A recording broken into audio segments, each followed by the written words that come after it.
This is Dr. James with Helpmommy.com, and this is the first of 5 videos that I'm doing specifically for 1-month-olds. And this topic has to do with desperate, very tired parents.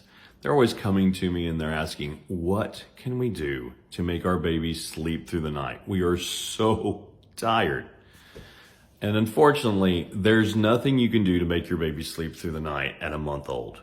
And you shouldn't, because it's not healthy for them. They actually need to eat that often. And the reason comes down to energy or sugar. See, their fuel is glucose. I mean, all of us' fuel is glucose. But a baby doesn't have the ability to store this for later. So I want you to think of glucose kind of like the bead on a necklace. And they have these free beads, and when they eat, they have these free beads, and they use those free beads, and then they're out, and then they need to eat again, so they have more beads. Okay, so that's the way their appetite works. Now, what happens as they get older is they get where they can store this in the form of glycogen. And so now I want you to think those beads joining together to form a necklace, so that then when they run out of these free beads and they need more, they can take the necklace and they can take them off one piece at a time, and then that gives them energy. So that's the way it works. And the ability to form glycogen and store it usually happens around 2 months old. Now, this isn't a magic light switch that all of a sudden that you get to your 2-month birthday and I can store glycogen and I'm going to sleep through the night. It's some babies it's 6 weeks, some babies it's 8, some maybe 10, maybe 12. Then the other thing has to do with habits and training. So let's talk about that as well. But until they get where they can store that glycogen, they are not going to be able to sleep through the night, and they shouldn't sleep through the night. So any tricks that people give you or anything that you could give them as far as medicines or changing their diet or just ignore them and let them cry, you should not be doing that, because they actually need that energy in order to thrive and to grow and to be healthy little babies. That's just what needs to happen.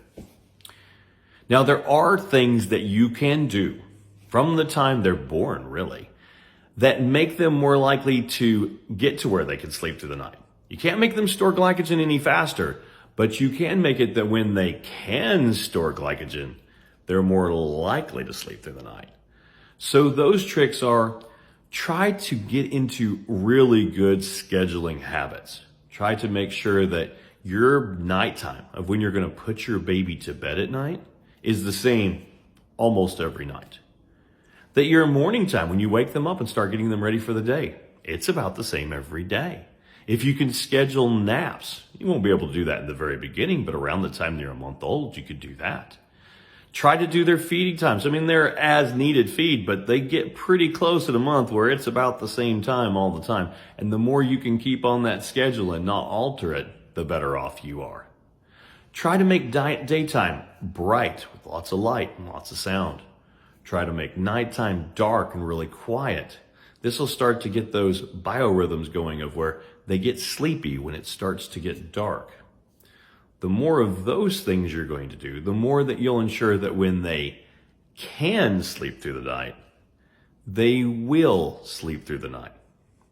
So I know this doesn't help you when you have a 1-month-old baby and you're extremely exhausted, but at least you now know what you can do to ensure that when they could sleep through the night, they will sleep through the night. If you like videos like this or this one, please like, follow us, share this with your friends that have babies. If you like videos that are more in depth, please check out Helpmommy.com. It's completely free. If you like the way that I teach, please check out my book. It's on Amazon. It's called The Big Book of Why for Parents.